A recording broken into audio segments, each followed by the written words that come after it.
This is Rob Dew reporting for Infowars.com and Infowars Nightly News. And this report is an update on two reports that I've filed this month, basically, and the one I actually filed just over the weekend. The first one is about the little girl who died of the flu after taking the flu shot. Well, now there's another little girl that died. In addition to the numerous other cases that are out there, somebody sent me this morning and said, you have to look at this one. Here's the headline from the Daily Mail. Girl 5 dies from strain of flu she was vaccinated against as deadly epidemic continues to sweep across the U.S. And this is something we're seeing everywhere. And the CDC comes out with this song and dance that I'm about to show you where they say, well, we guessed the wrong strain of flu. They didn't guess anything wrong. They're deliberately putting this stuff in there so people get the flu. But we'll get more into that in a second. A 5-year-old girl has died in hospital 3 days after developing a strain of flu that she was vaccinated against as the deadly outbreak of the virus continues to sweep across the country.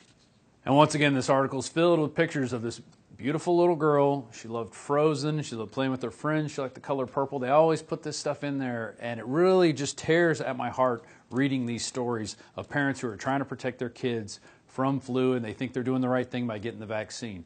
Here's more. The youngster is the fourth child in a Nevada-based county and the 56th nationwide to have died in the flu in the past few months as vaccines have proved largely ineffective. Kira's death also comes after the CDC reported last week that more than 3/4 of people who had the injection, which contains strains of influenza A, this year will get the virus anyway. So even with all the hype about getting your flu vaccine, how it's everywhere in the media, everywhere in the news, you go to every drugstore, they're trying to get you to do your flu shot. You have 7-Eleven promoting workers to get their floofy shots. It's the worst performing ever since they've been recording this 10 years now that we're into this flu vaccine hysteria and tracking the results. So are you going to get the flu shot? Are you going to give it to your kids? I'm going to share with you a little story. This happened just this past weekend. Playing football out in the street with a bunch of my neighbors. And earlier, it was a week before that, my kids weren't allowed to play with their kids because they all had the flu. It's one family. And in talking, they said, oh yeah, well, we got all our flu shot injections and we still got it. And then another neighbor from across the street says they all had their flu shots and 3 out of the 4 got the flu. And now let's turn to the measles outbreak. I just put out a report over the weekend, Disneyland measles outbreak caused by the vaccine, ? And I went through the statistics and the LA Times article saying that 5 people had gotten it that were vaccinated, 2 out of the 5 workers that were vaccinated got the disease, and that's only the ones that they tested. Well, now we got one more. Measles outbreak traced to Disneyland continues to grow. At least 85 cases are now confirmed in 7 states. Alaska health officials are closely monitoring 1-year-old Rivki Webb after she tested positive for measles this week. Her mother, Emily, said the family had just returned from a visit to Southern California. Rivki had also just received the measles vaccine. And then you get to the end of this CBS News article, and you got a quote from the mother who says, I want people to be aware and to vaccinate their kids, said Emily Webb, because the whole reason that she got sick in the first place was because people don't vaccinate. Well, if you vaccinated your kid, then she should be protected from the virus, right? And isn't that the whole reason they tell you to get these and that they're safe and effective? Well, then your daughter gets it after she'd been vaccinated. And I read in the insert, in 3 different spots, it says you could get measles or a measles-like rash in the insert as one of the side effects. Yet people still continue to do it because they don't ask for these inserts. It's amazing, totally amazing. But here's Wired magazine. Why did vaccinated people get measles at Disneyland? Blame the unvaccinated. And this is medical arrogance at its finest right here. They claim because people aren't getting the vaccine that they're making the vaccinated people sick, which just defies logic because supposedly if you're vaccinated, you're protected from the disease.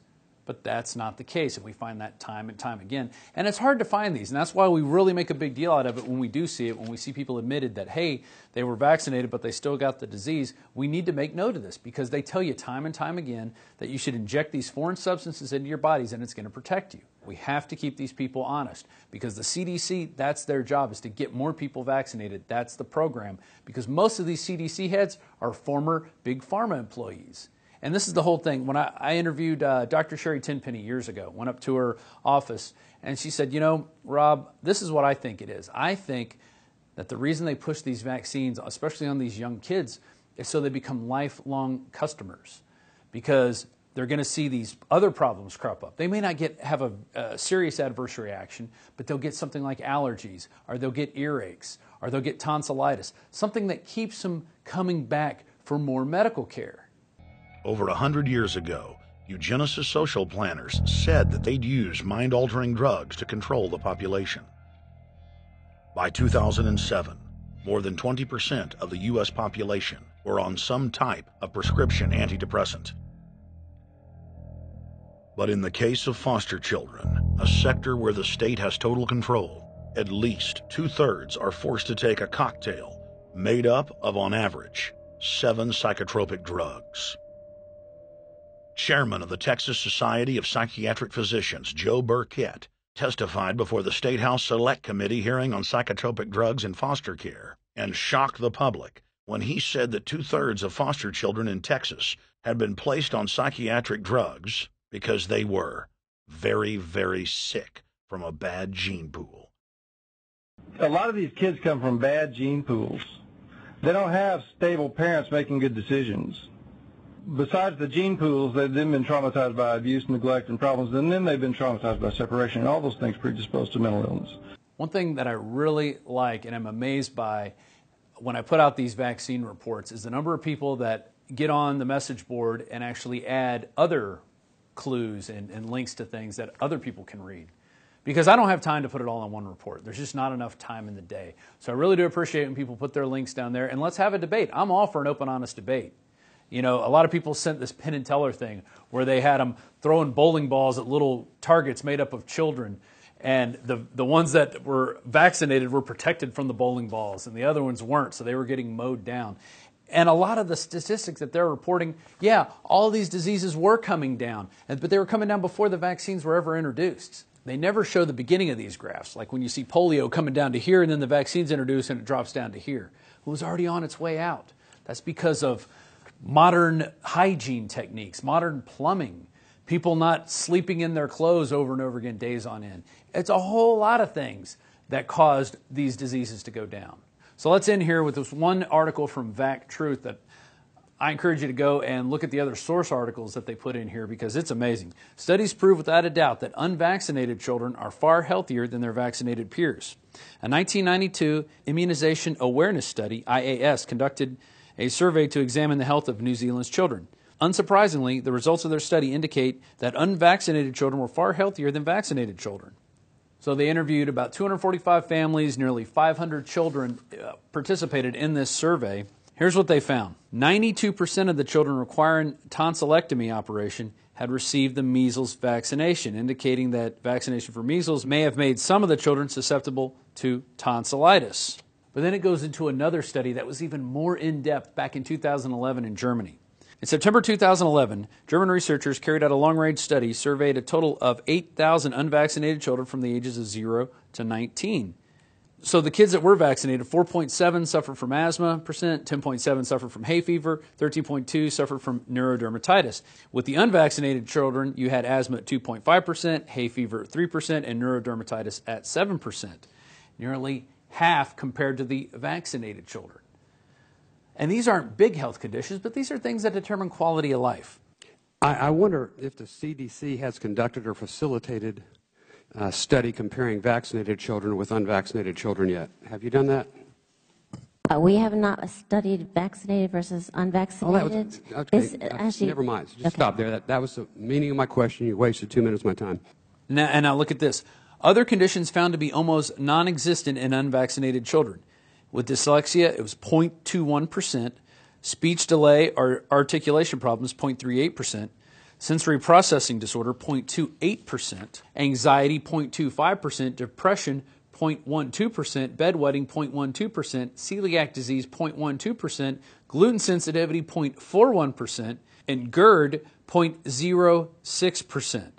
I want to leave you with this last from the CDC. This is on their own website, and this is talking about identified prevalence of autism spectrum disorder. In 2000 in the United States, we were 1 in 150. And now in 2010, well, now we're 5 years later, so I bet it's even worse, it was 1 in 68. I've seen a chart that ranks the longevity of the 30 nations with the best mortality rates in the world, starting with Iceland, Sweden, Singapore, and on down. We didn't even make the top 30. We're the 34th. And ironically, we require more vaccinations than any other country that's healthier, has a less mortality rate than us. Do you see any correlation whatsoever, either one of you, to the 34th worst mortality rate and the most vaccinations to the ones with the least required vaccinations and the lowest mortality rate? There are many factors obviously involved in longevity for any country. The one thing we do know about vaccinations is that they are among the major public health reasons why generations today live much longer than in previous generations. They are perhaps the most successful public health movement in the world. Nobody's talking about or against vaccinations. Well, I was just trying to answer. We're talking about thimerosal in vaccinations. I was trying and multiple, bomb blast of vaccinations in short period of time on very. Thank you, Mr. Chairman. My time's up. I'm sorry, gentleman's time's expired. Did you want to answer? No, I think I had an opportunity. You really need to do the research on vaccinations, and we need to pressure these vaccine companies out there to do the obvious research. Let's look at all the problems. Let's not look at these carefully clinical studies that are paid for by the vaccine companies. Let's get some independent studies in there. Let's demand that our government do these independent studies. Let's demand that the CDC do these independent studies. Let's stop taking the vaccine companies' word that everything is safe and effective, because it's not. We know it's not. And we could see these things time and time again. So it's time to start holding their feet to the fire and making them accountable for what they're doing. They have blanket immunity now. There's these vaccine courts that pay out the damages, but the vaccine companies never have to admit culpability. It's time to end stuff like this.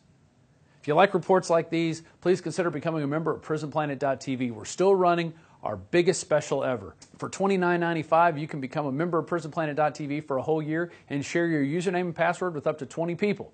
And remember, you got to work on your immune system. That is what's going to protect you from these diseases, not hocus pocus from the vaccine community, especially those out there who are profiting from making the vaccines themselves. The globalists have controlled the mainstream media for a long time, but now they're expanding, making the weaponization even more vicious and deceptive. All the major networks are state-run. We are partnering this year with the NFL. The NFL has become a political weapon against the Second Amendment and pushes Obamacare. MSNBC tells us that our children belong to the state. We have to break through our kind of private idea that kids belong to their parents or kids belong to their families and recognize that kids belong to whole communities. The brainwashing media machine has been turned up on high, and it's time for humanity to double down on the true people's media and strike back against the tyrants that are destroying our civilization with their lies and fraud. We are the resistance. You are the resistance. You are the Infowar. It is more important than ever to realize that we are not the alternative media. We are the true media. The establishment dinosaur press is dying. We are in an information war, and we are losing that war. Join us at InfoWarsNews.com and PrisonPlanet.tv. Members can share their memberships with up to 11 people. By subscribing, you will literally be buying war bonds in the info war to expand our operation in the face of the tyrants. Join us at PrisonPlanet.tv. This is Alex Jones for InfoWarsLife.com. The latest in preparedness is now here. An electrically stabilized colloidal silver solution that can be added to both your home cabinet and preparedness pack alike. Concentrated to 30 parts per million in what has been dubbed the survival silver solution. The new InfoWars Life Silver Bullet Colloidal Silver is the answer for you and your family. And it's entirely free of toxic artificial additives that are loaded into many products. The InfoWars Life Silver Bullet Silver is so powerful that it is concentrated into a 2-ounce bottle and is not recommended for extended continual use. This is not a low-grade formula. We are working with one of the top laboratory manufacturers in the United States to bring you the best form of colloidal silver using electrical processes within a base of deionized water for your preparedness storage. For your home kitchen, purchase your bottle of InfoWarsLife.com Silver Bullet Colloidal Silver today and find other amazing supplements at InfoWarsLife.com.